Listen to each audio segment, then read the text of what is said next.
How to make this.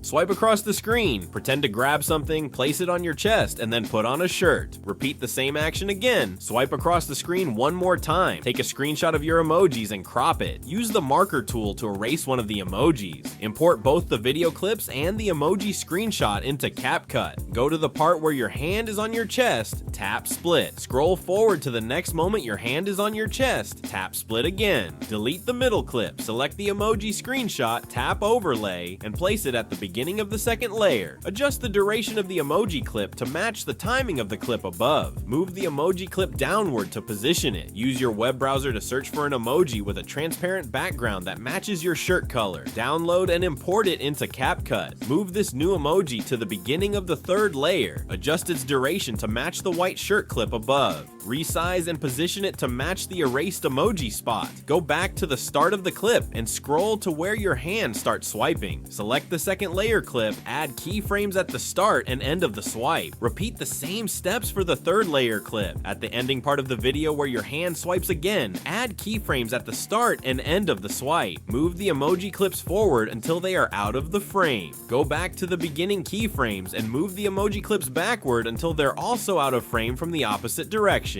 Select the shirt emoji clip and move it backward until it's out of frame. Go to the part where your hand starts grabbing the emoji, tap split and duplicate the clip. Select the duplicated clip, tap overlay, and move it to the fourth layer above the original. Go to remove background, choose custom removal, and paint over your hand to isolate it. Select the emoji clip, add keyframes, and move forward frame by frame, dragging the emoji to follow your hand movement. Keep repeating this step until the end of the grab motion. Export your video. Follow me for more CapCut editing tutorials.